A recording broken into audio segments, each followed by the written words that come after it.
Hi everyone, and welcome to the second session of the Wazuh training. In this session we will be focusing on the Wazuh configuration, the various modules that consist inside Wazuh and how to operate the majority of them, and considerations that needs to be applied when deciding which modules to turn on or not. One of the most important things to consider with Wazuh, of course, is the agent deployment.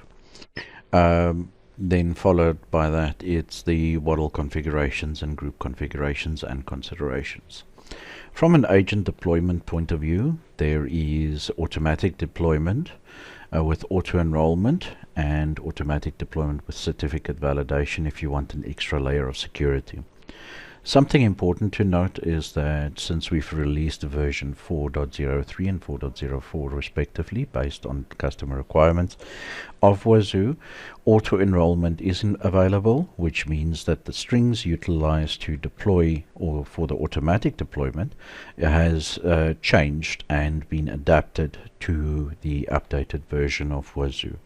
This is something to bear in mind, as a lot of people and customers have created automation for their agent deployments, and this will need to be adjusted.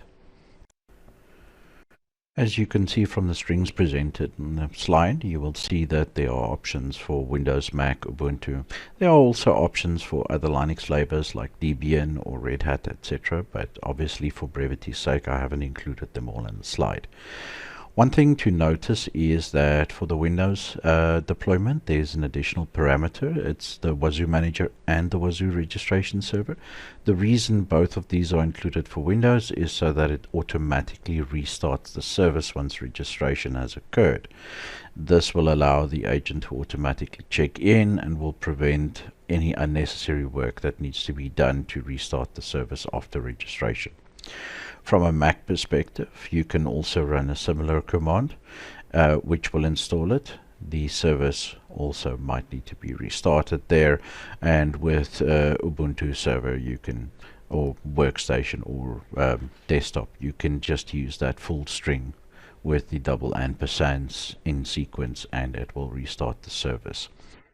These are the official deployment mechanisms from Wazuh, and in some cases they may be impacted by specific rights.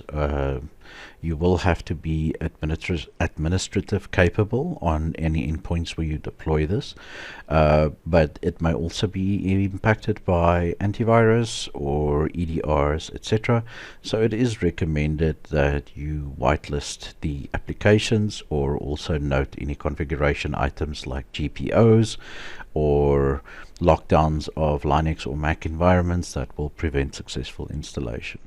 This will save you a significant amount of time in troubleshooting, because there are many packages that can prevent unauthorized installations, etc., which contributes to your security. So they are fully functional within their parameters. If you look at the following slide, you will see that for the SSL inclusion for certificate validation, there's an additional line item that needs to be performed for each of the operating systems. Please bear this in mind if you choose to have this configuration option, as this will be impacted if you do not add the extra steps. Wazuh also supports various waddles. Some of them are displayed in the slide. You'll see that OpenSCAP is listed first. Please note that this requires an additional binary to be installed. You can visit the displayed URL for more information on how OpenSCAP works. There are a number of AWS services supported. Vulnerability Detector is supported. OSQuery, which also requires an additional binary to be installed. You can also install a Docker listener, which will populate events from Docker into the events, and also Azure log. To enable OpenSCAP, it requires the OpenSCAP scanner on the target host.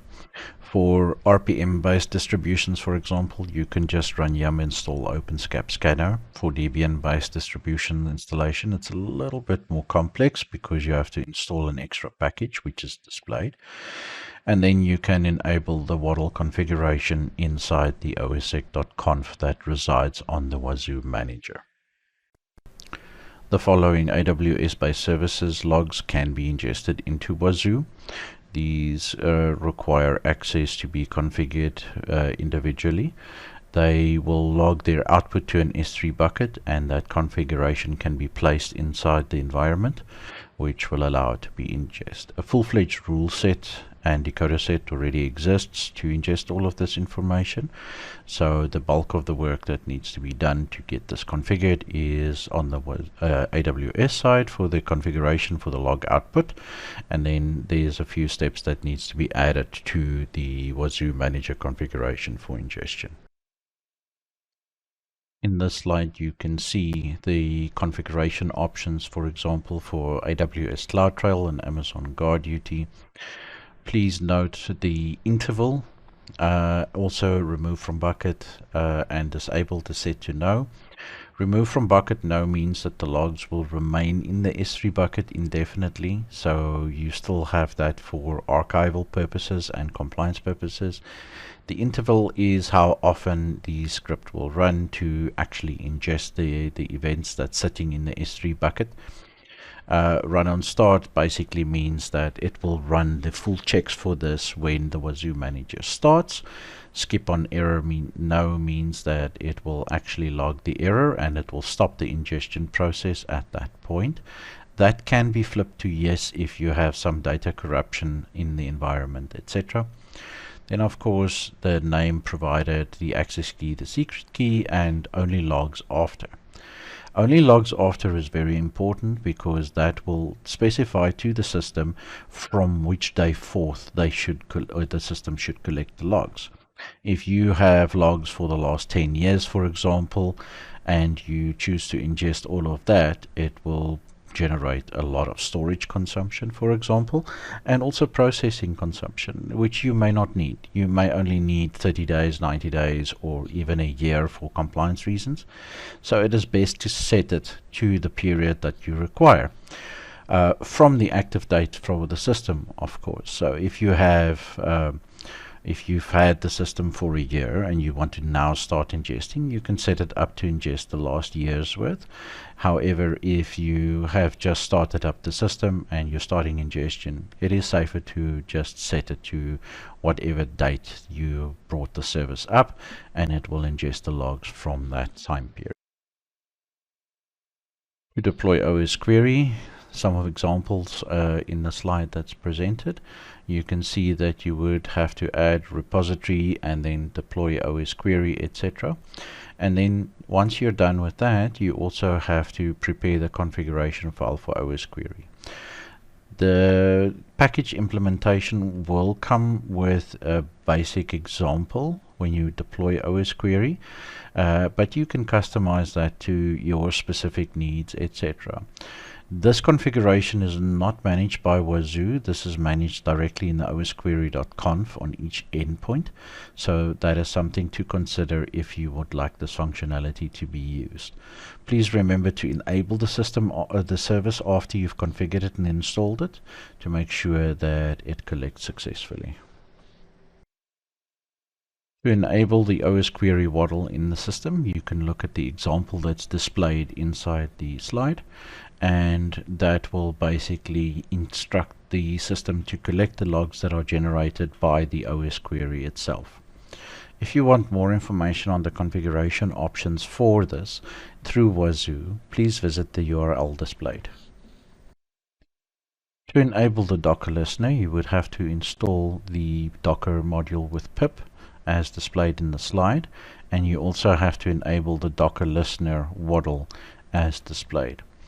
Please note that this will require pip to be installed on the system that will be collecting the logs.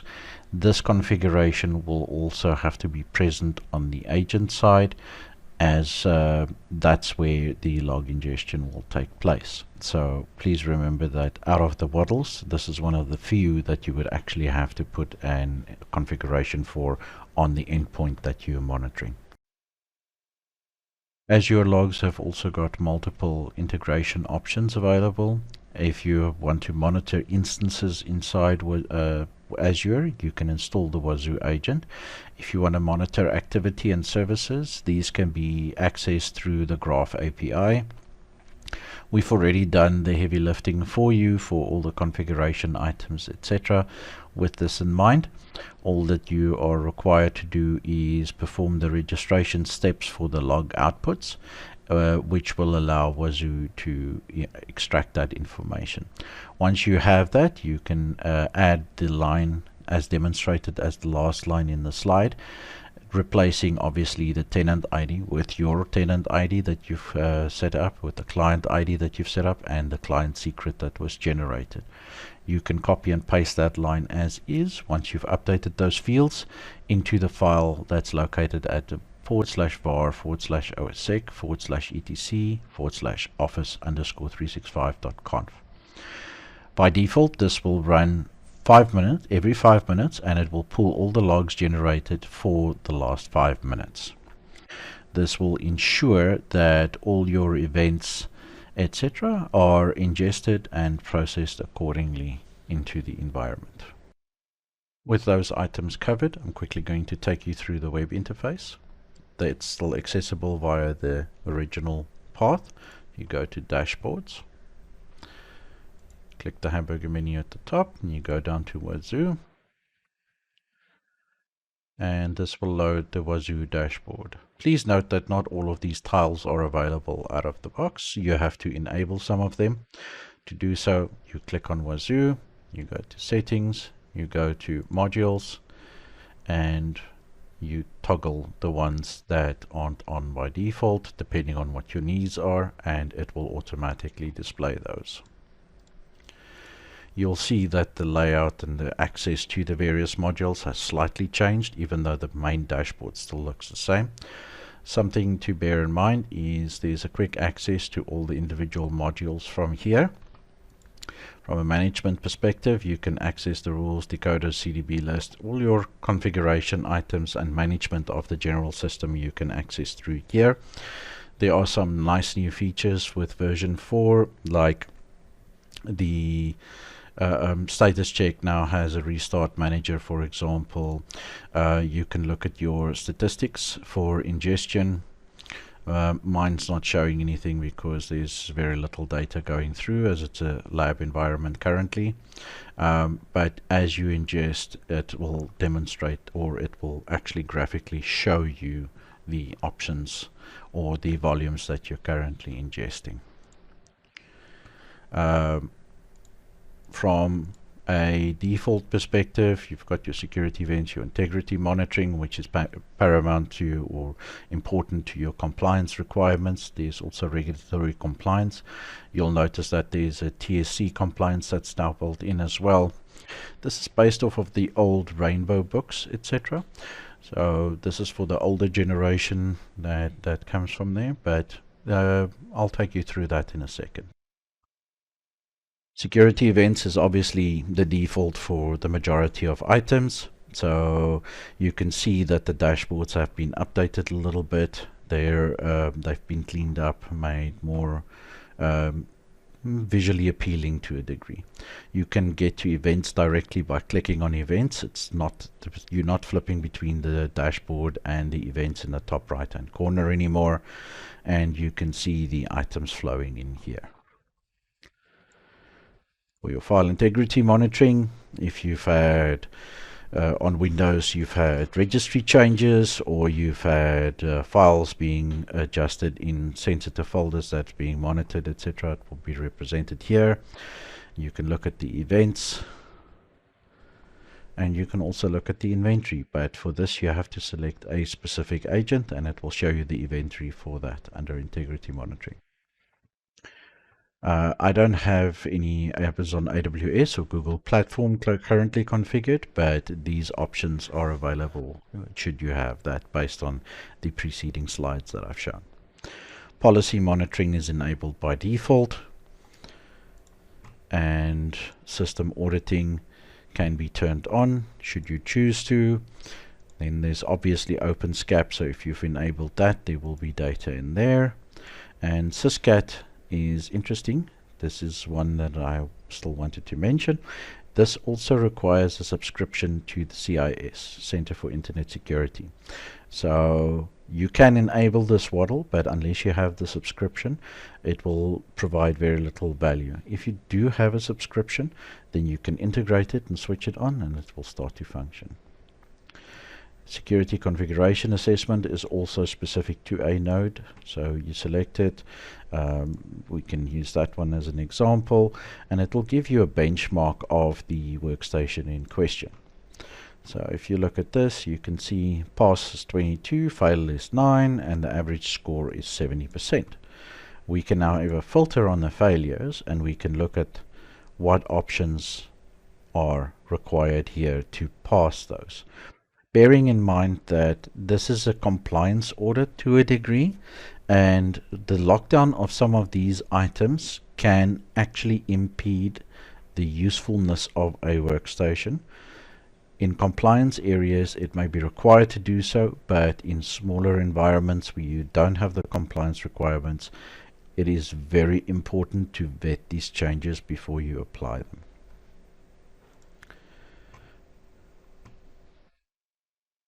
Vulnerabilities. If you've enabled vulnerability scanner and you've actually enabled it for a specific host, etc., then the events or the items will be placed here, and you can then review the patching that is required. Something important to note about the vulnerabilities is it is not a vulnerability scanner or an approved vulnerability scanner. And the reason I bring that up is a lot of people chasing compliance like PCI, etc., thinks it is acceptable to just do a vulnerability check and then perform patch maintenance based on that. Based on numerous compliance requirements, you are required to use an ASV, an approved scanning vendor. Checking vulnerabilities against a vulnerability database or a package listing is not sufficient for compliance. However, if you just want to manage your own environment, you are more than welcome to use this. It will indicate to you which packages needs to be updated, and it does so by taking a system inventory from your workstations that are running the Wazuh agent and comparing that to packages from the National Vulnerability Database as well as Oval, and it downloads those based on the configuration that you've placed in the back end of the environment.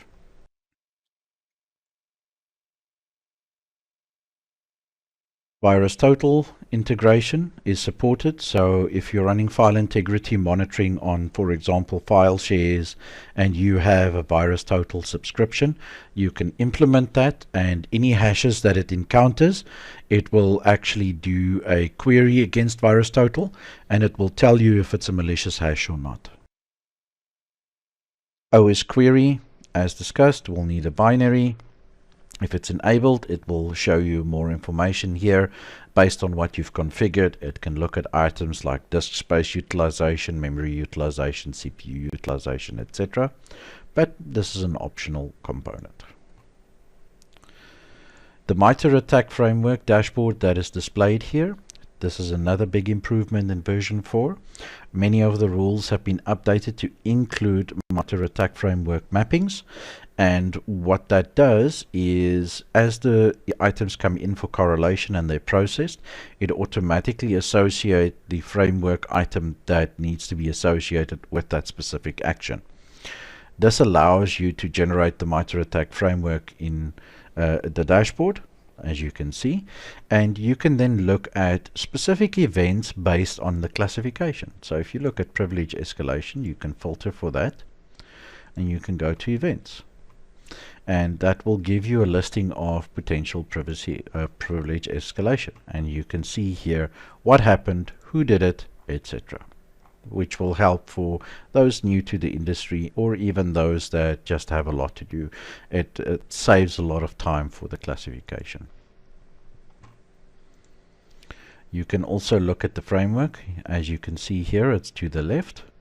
So you can see there's your tactics, there's your techniques per tactic, and it will actually give you the number of hits that you have per individual item.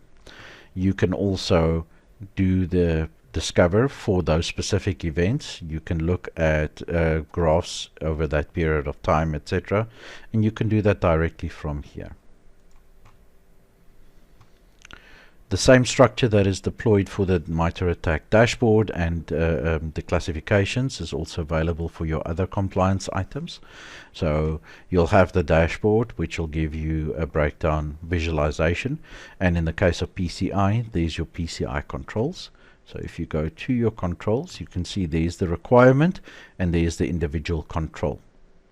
So you can hide requirements with no alerts to make it a little bit simpler, or you can hover and it'll give you a description of the actual control that is pertinent there. The same applies to NIST 800-53, the TSC, the GDPR, as well as the HIPAA. From a management perspective, you can look at your rules, your decoders, etc. all from here. You can create custom files, you can upload them, you can format them, etc. You can now do most of that work from here, although they are still accessible from the command line.